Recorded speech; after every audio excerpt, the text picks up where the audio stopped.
All right, I'll give people a second or two to get in.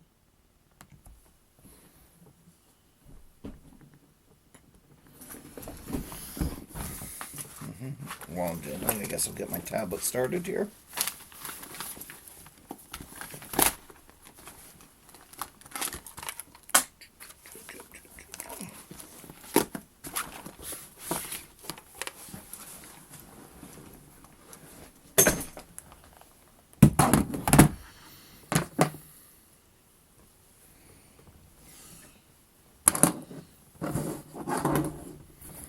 So this is going to be recitation for Mat 211, or Calculus 1.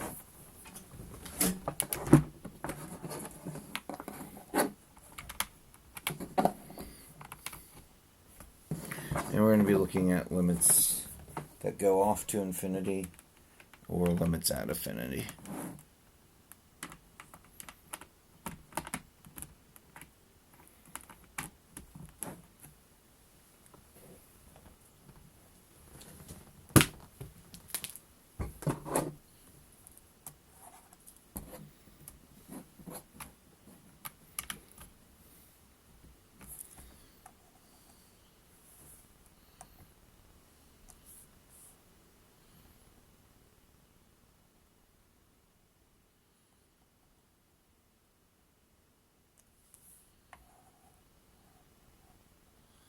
Getting the screen to match here.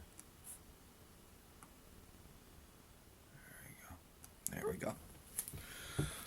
All right, I guess I'll start recording. I'll try to make sure if anyone comes into the waiting room, I pull them up. Just look here. It's good. Come here. Yep. Yep, I'm in the 211 recitation, so that's the Zoom link going across. All right, I'm not seeing anyone in the waiting room, but I will begin talking about what I want to talk about, and I'll try to grab people as they come in. We're going to look at limits in their most general sense, or not the general sense, in their infinity sense, because it's going to help us. That's going to help us with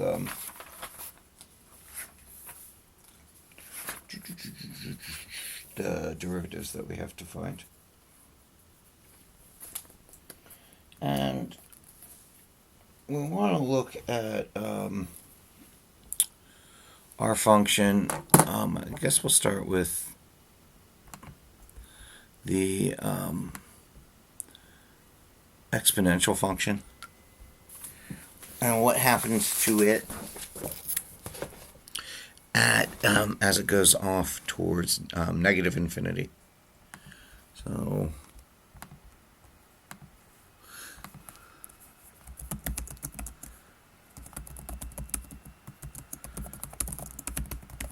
yeah.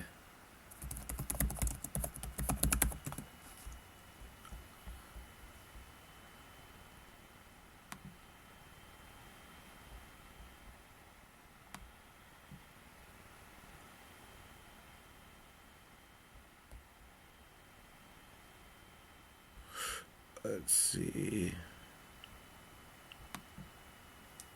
here.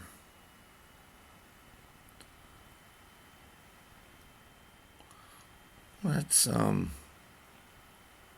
work on this here. Bring this over. Since no one's in Zoom, I won't share the screen with Zoom. It's my big worry here right now.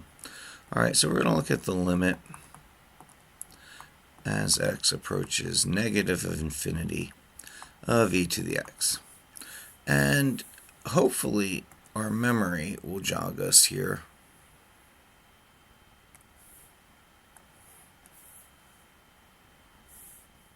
That if we sketch this function,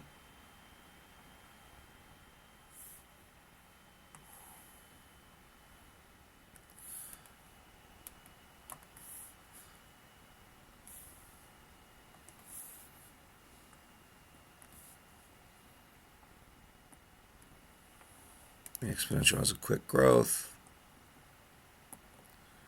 and it's asymptotic to y equals 0.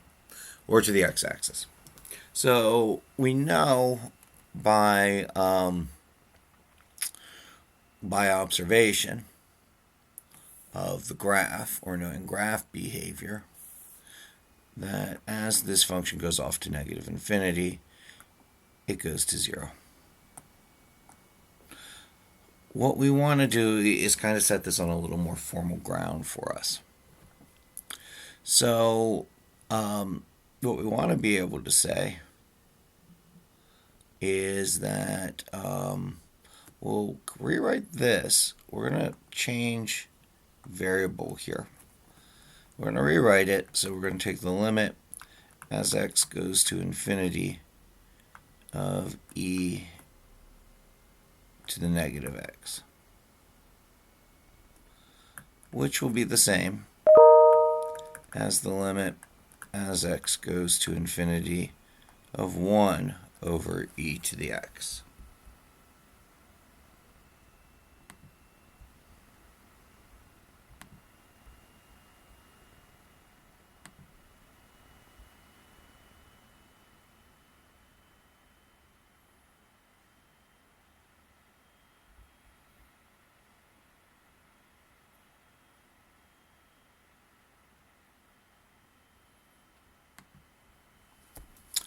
And so what we're going to have to do is we're going to have to get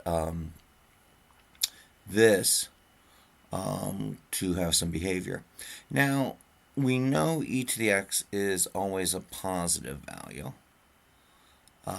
So 1 over e to the x is greater than 0. It's not even greater than or equal to 0.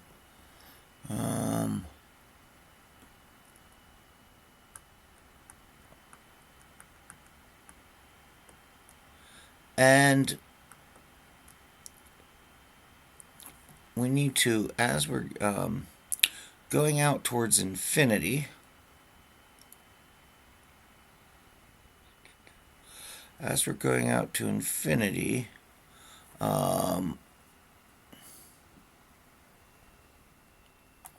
e to the x is bigger than x. An exponential grows faster than x. So 1 over e to the x will be less than 1 over x.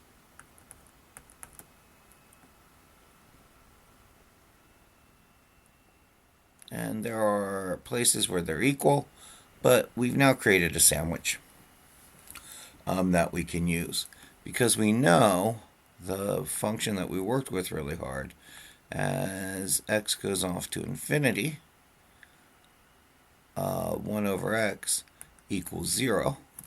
So this gets sandwiched between the two zeros. And so we have the limit as x approaches infinity of e to the negative x equals 0. And we have a valid limit for our exponential function off to negative infinity.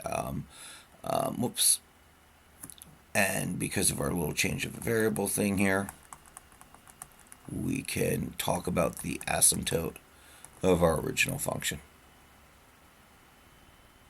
And if we look for what happens as e to the x goes off towards infinity, and we see that it grows, what we find is that we cannot sandwich e to the x between any function.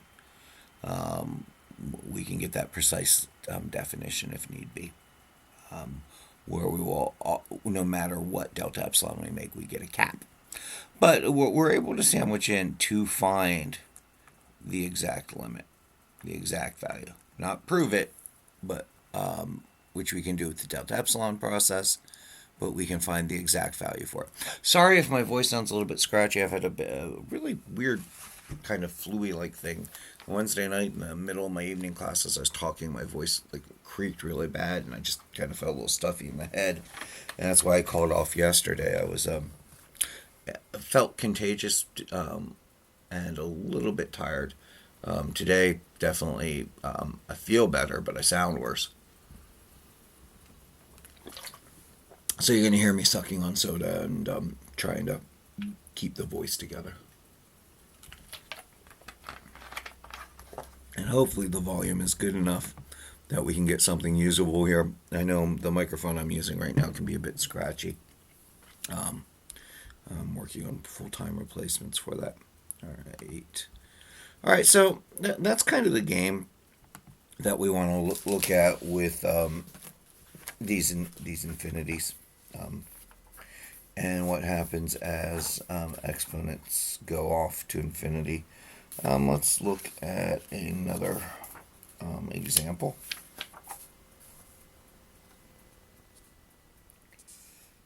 I'm just trying to pull some things out of your book for this.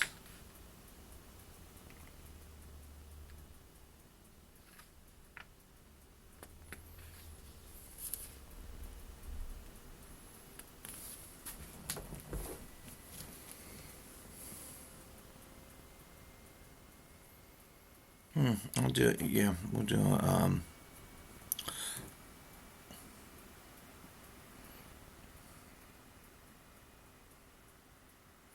Well, looking at the exercises in the book, I'll look at the limit as x goes to infinity of sine of 2x over x.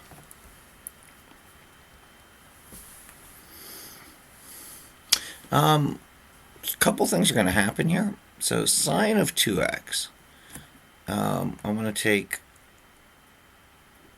sine of 2x, the absolute value, is less than or equal to 1.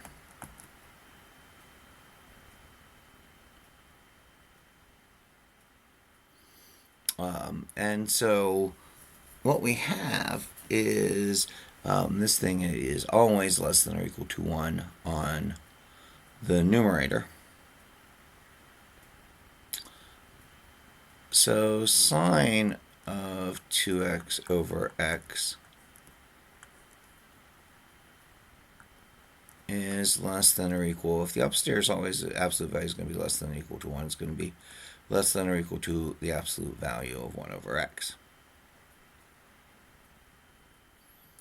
And it's going to be greater than or equal to 0. See our go-to thing and why the sandwich is useful for us? So as x goes off towards infinity,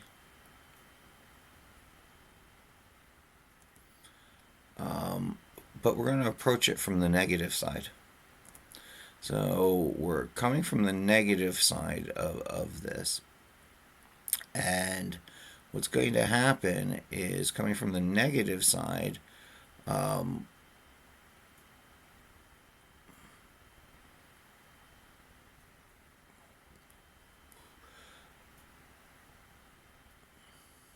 going to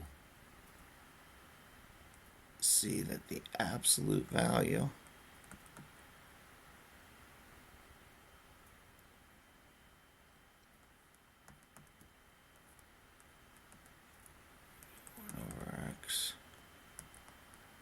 get my 1 over 0 less than or equal to here. Sorry, I'm talking while writing. And so if we put this all together, whoops, my left-hand side is going to be 0. This absolute value goes to 0. And we have to ask ourselves, what is happening as it oscillates between negative and positive? And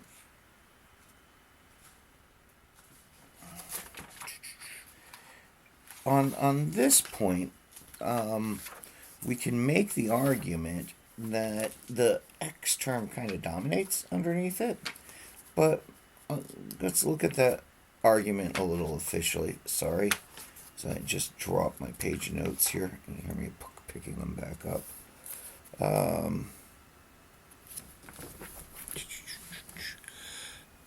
If I look at this function,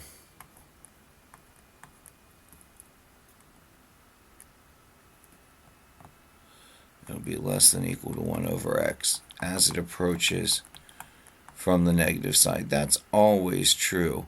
And we do kind of get this. This can be trapped between a negative 1 over x on the right hand side. So if we remove or on the left hand side. So if we remove the absolute value,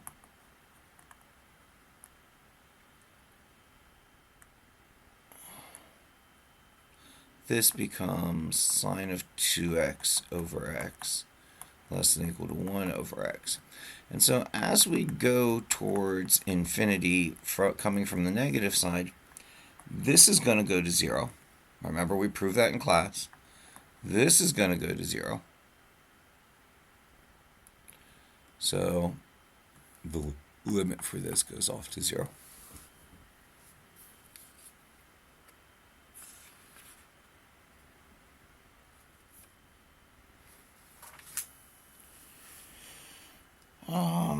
Let's see here.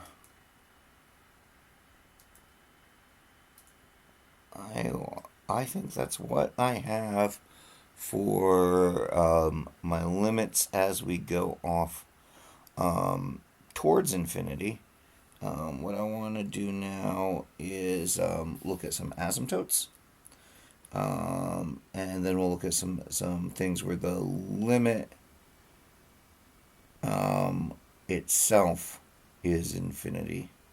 Just looking for, again, I'm looking through the exercises in the book, giving some examples. Well, let's look at what we can learn from this. There's a really nice question in the book that I ask a variant of every now and again. So if we look at the limit as x approaches infinity of, well, I'm answering the question going through. You can see I am so sorry, I'm a little bit out of it today. I have my notes here. Still got this head cold. We have this function here.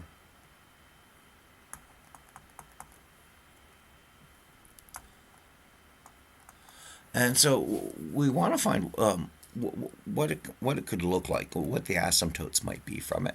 So what we want to know is what happens as x goes off towards positive infinity, the limit as x goes off towards negative infinity. And any place where e to the x plus e to the 2x equals 0 for zeros in the denominator. And I think if we look at this right off the bat, there can be no 0 in the denominator because both of these are always positive. It's one of the features of the function. So we really just need to know what happens as we go off towards infinity and we go off towards negative infinity.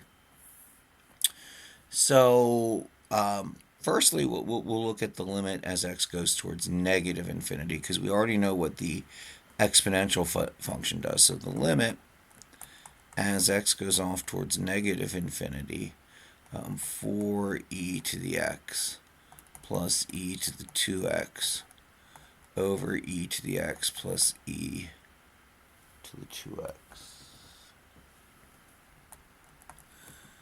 Well, we worked out today that all of these go off to 0. And so I guess we get a limit problem where this is going off towards negative infinity. Notice that? That's a neat little change there, that the limit forces something asymptotic to happen. So what we want to do is we need to get it so that the denominator doesn't go off to 0 on this limit to negative infinity. Now what I'm going to do is I'm going to use the change of variable that we did.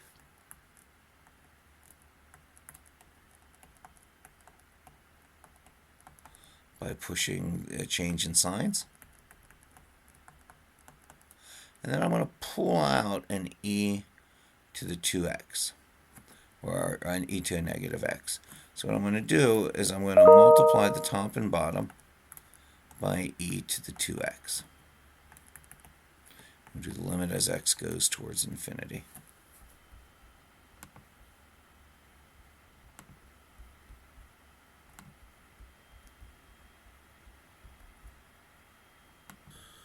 And if we process this through, so e to the 2x, if we multiply, if we multiply this across, so this is going to go to each term.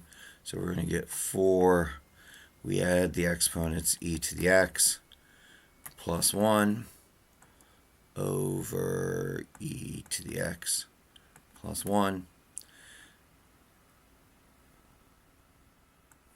This is going to go off to infinity. This is going to go off to infinity. So I've got infinity over infinity. Wow, this thing's doing some weird stuff on us, isn't it? Right? We want to see what the behavior's doing, and we get these affinities over infinities. So I'm going to keep messing with it here. I'm going to try to chunk it into some pieces here. Maybe play with it piece by piece. So notice the behavior of functions can be subtle.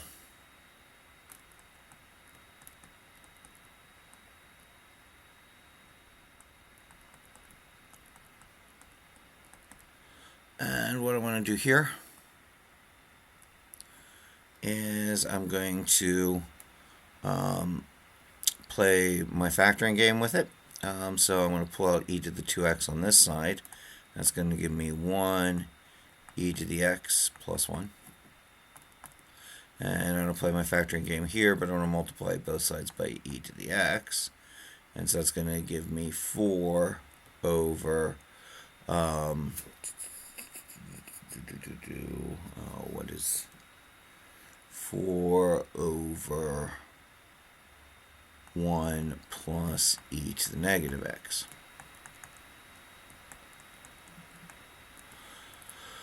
And so, whoops.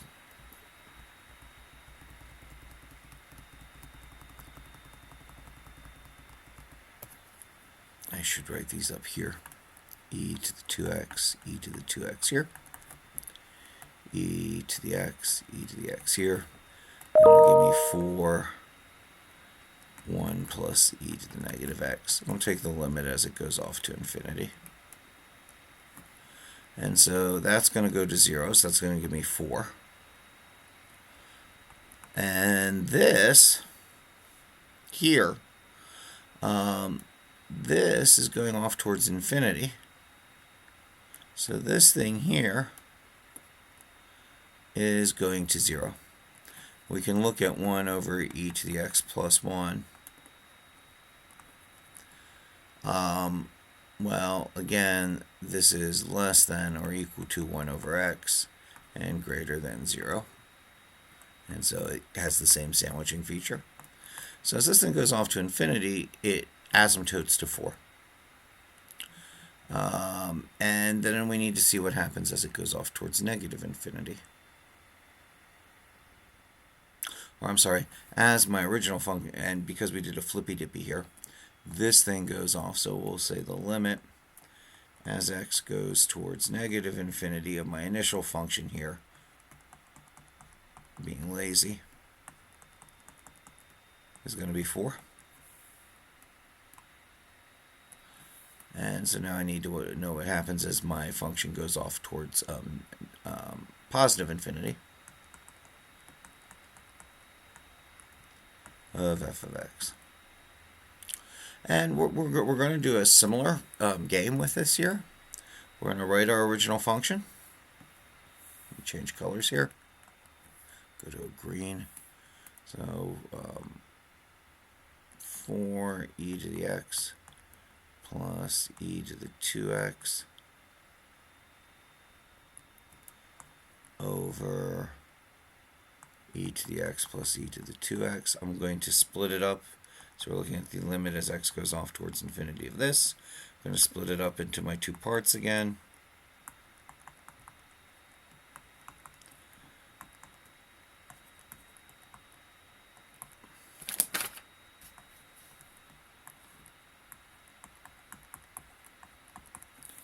So I have my lower part here. Again, we're looking at the limit as it goes off towards infinity.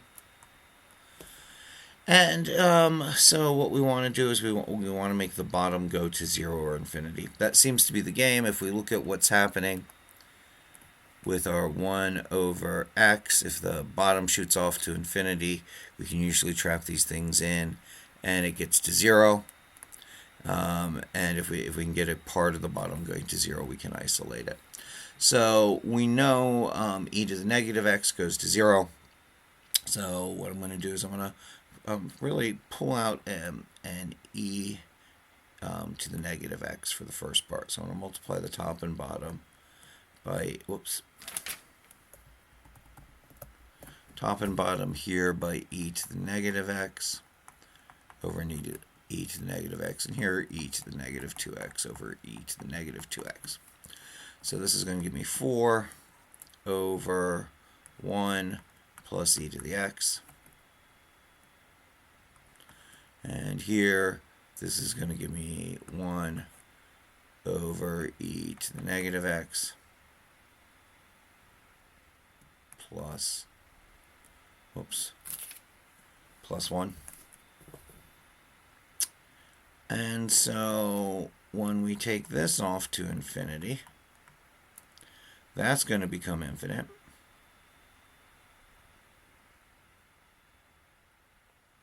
So this goes to 0, because again we're going to have 4 plus 1 plus e to the x, which is less than or equal to 4 over x, which is less than or equal to 0. With a little bit of our limit rules, we can show that goes to 0. So this goes to 0. And so I'm going to get 1, because that's going to go to 0, which we just showed. So that means we have asymptotic behavior for this function, where when the limit goes towards negative infinity of 4e to the x plus e to the 2x over e to the x plus e to the 2x, then that's going to go to 4.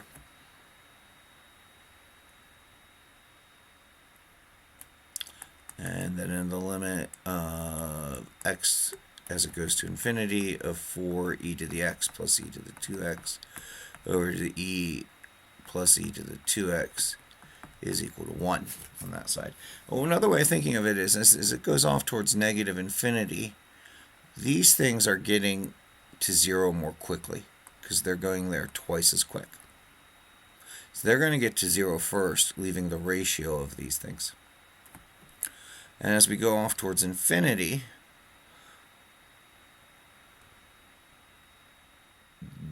this is getting towards infinity quicker than this.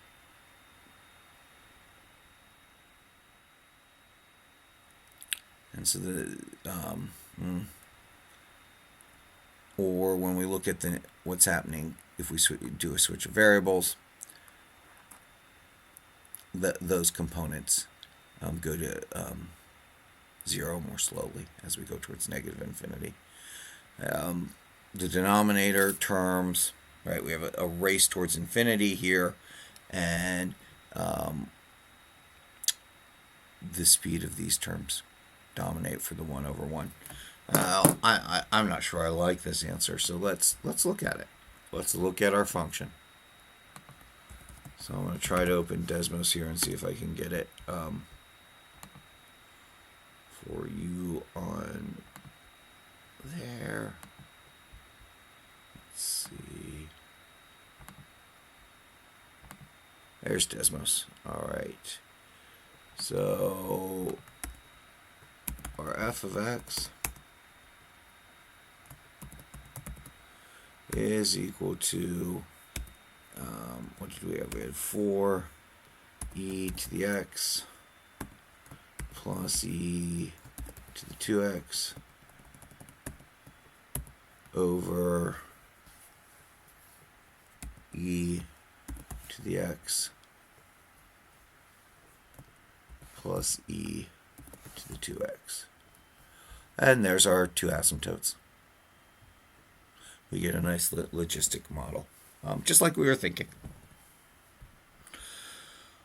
So these are how our limits can be helpful to tell us what's happening. So visually, we have the same thing that we got mathematically or analytically here.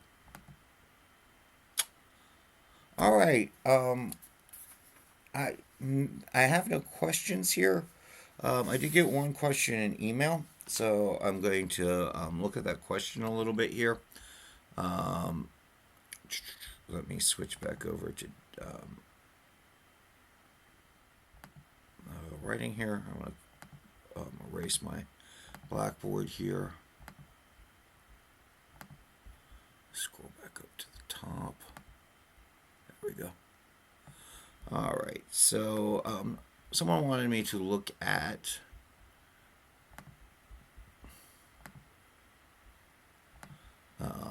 the triangle relationship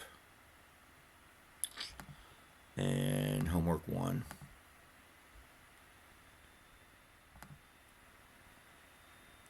For question 4.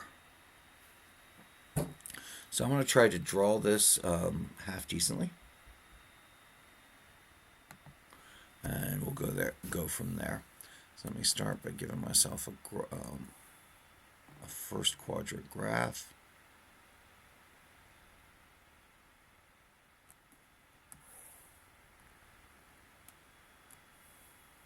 And then let's see here. I want to make a point along a unit circle. So let's see if I can do a unit circle.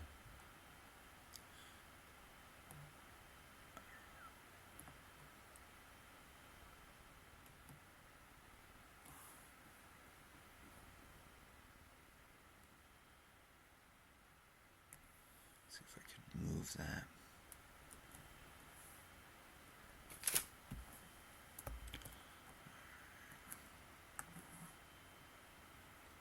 There we go.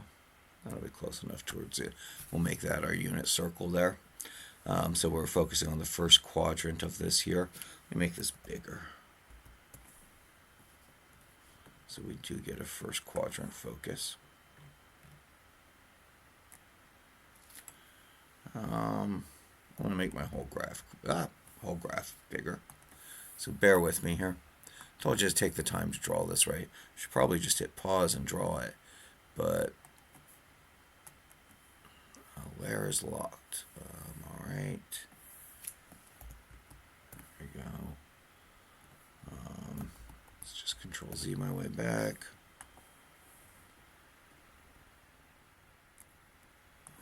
There we go. That's nice and big. And let's see if I can make a good unit circle here.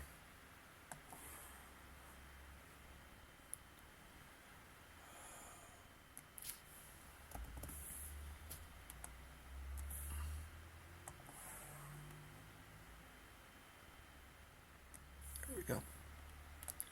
That'll work for me. So this is a circle of unit size, and we're going to extend a line out through here. So we're going to have some points of interest that I'm going to label.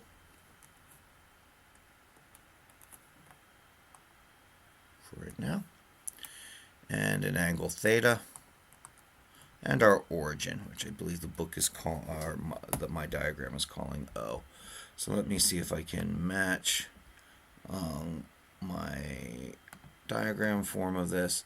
So, I'm calling the origin A, and then we're going to build some triangles out of this. So let me see. This is the point. It has 0 at x, 1 in its height. This is 1, 0 because it is a unit circle. And then let's see here. I'm going to use some different triangles here. I'll make a, by definition, tangent, and we'll see how the tangent works because of this. Make a right angle to that circle. There's one triangle. And if I make a right angle towards this circle, let me try dark blue. There's another triangle. And so my labels, I'm going to try all my labels in yellow. This was A.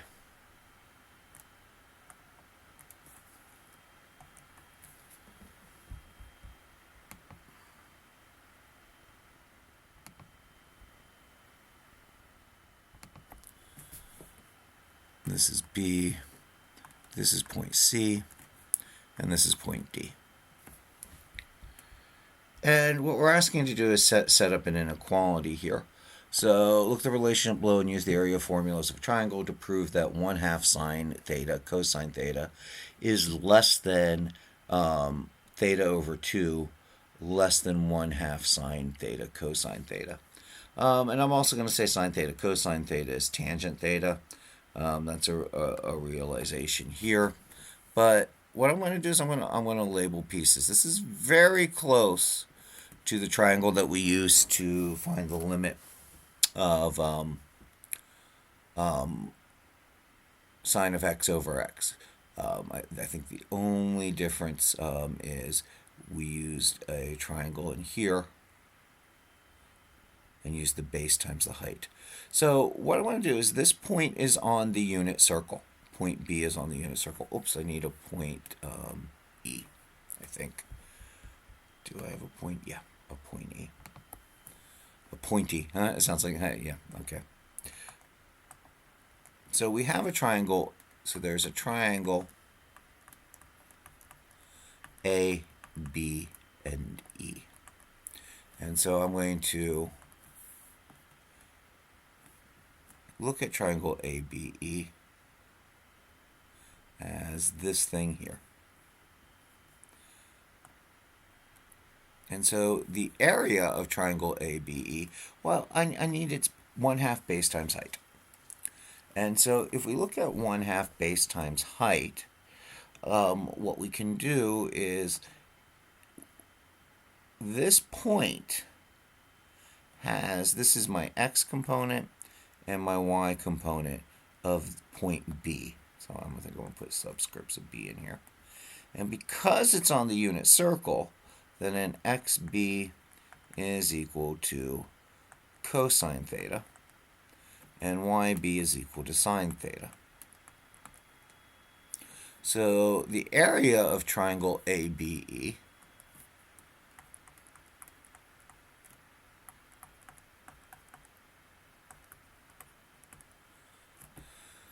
is 1/2 sine theta cosine theta.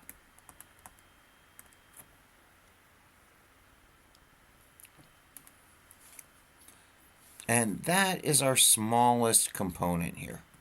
So our smallest component in the inequality we're going to be writing over here is 1/2 sine theta cosine theta. And our next component then is this segment, the segment ABD. So we're going to look at the segment, or the sector, I guess. Sector is the proper word.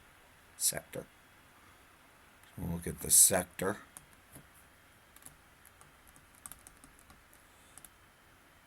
ABD. And the area of a sector is r squared theta over 2. But in our case, a unit circle, it's a unit circle because this length is 1. Then in r is 1, and so our area of our sector is theta over 2. So theta over 2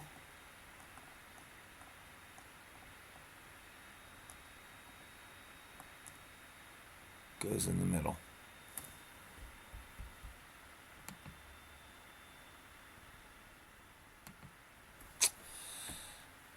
And now my last job is to figure out the area of triangle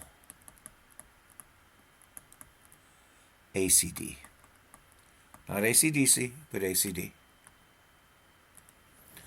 And to do that, I have this side here, is 1.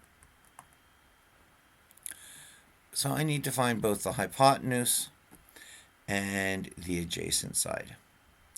And so I have to ask myself, what's creating this length here? And what has the hypotenuse come to? So these triangles are similar triangles.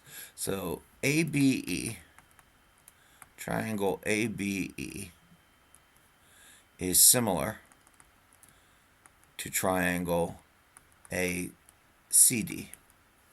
That means the ratio of the sides are the same. So sine theta, the opposite side over the adjacent, cosine theta, is equal to, because of the similar triangle, this unknown side here. So I'm just going to call it h because it is the height, over 1.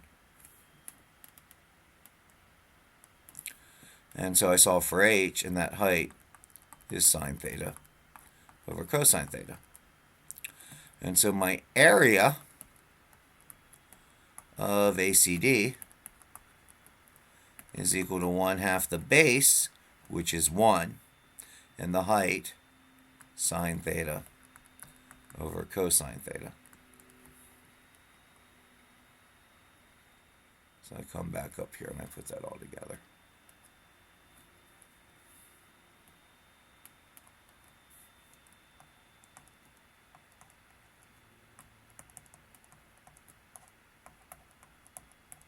And I have the relationship I'm asking for. Each of these represents an area. And we can watch some things happen as theta goes to 0. All of these values shrink to 0 because the height of this comes across. And that's the thing we exploited. We exploited it in the reciprocal. What else can happen as theta goes off towards infinity? Well, this is the tangent function. So, or as theta goes off to pi over 2, I should say, this shoots off towards infinity. And so if this is shooting off towards infinity, what happens to our the other things that we're looking at? And so, but this triangle really sets up for what we did in chapter 2 in finding the limit of sine theta over theta. All right, that's all I have today. I'm going to close it about 10 minutes early. I'm going to get a beverage and then get ready for my office hours online. I do apologize for a little bit of dooziness. I guess this flu thing's a little bit harder than I thought it was. Cheers. Talk to you later.